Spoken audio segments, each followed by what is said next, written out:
exactly, but there is one. I sort of already mentioned it. I'm thinking about the apparent perversity that I haplessly revealed to the world in the winter of 2020, shortly after, yes, tripping on LSD in the rain and watching My Octopus Teacher, a Netflix documentary, which is also very obviously a thwarted queer love story.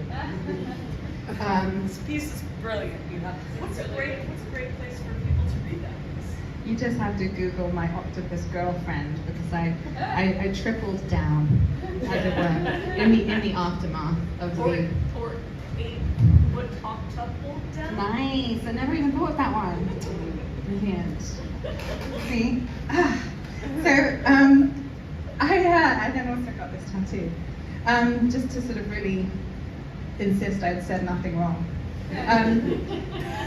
And the result of these tweets, which were perfectly measured and objective, was that a self-described Catholic socialist mother and New York Times staffer called me the downfall of civilization. Yeah.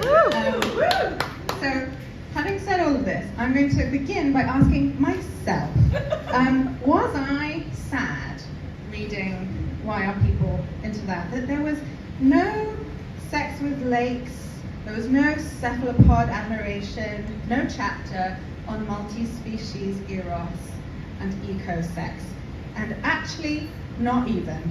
I was too wrapped up in this finely crafted narrative to even notice, thanks to the way that you weave together memoir, sex education, cultural criticism, film and literature analysis.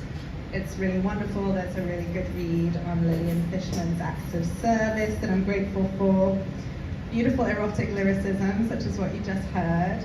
And yeah, the odd philosopher, not just Avji Sakatopoulou with practicing, but also Julia Kristeva, and a few others. A host of friends, industry colleagues, queer elders, so many of whom everyone here would recognize or be familiar with, including anarcho-communists you have theorized sex capitalism with and managed to get that shit past the editors at this prestigious Big Five press.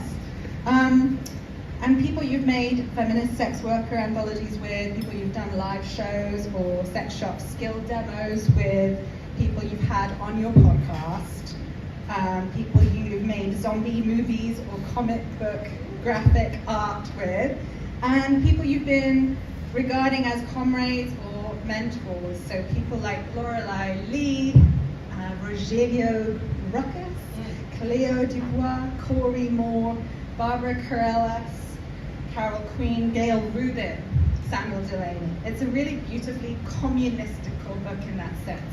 It's an abundantly peopled book, but it's really learned without ever feeling inaccessible, and it's sort of star-studded in this way, but without feeling name-droppy at all. And this is a book that feels at times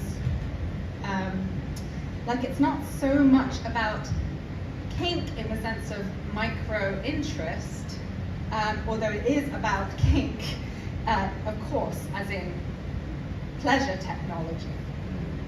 It's kind of talking about everything about sexuality all of the time.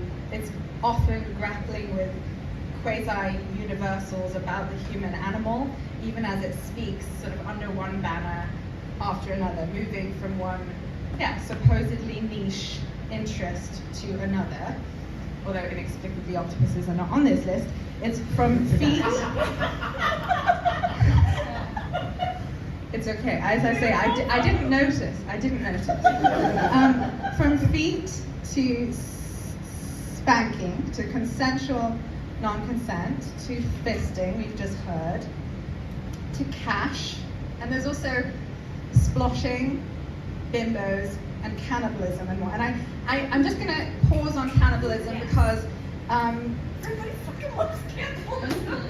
I know we have, yes, and we have fans of the cannibalism-themed culture podcast tender subject here in the audience, and I noticed that there is one, I really hope that this is not breaking the news to you. Oh, I would hate that. But there's one single 1-star review on Amazon right now from someone who clearly didn't read the cannibalism chapter, but is horrified that you were allowed to write such a thing.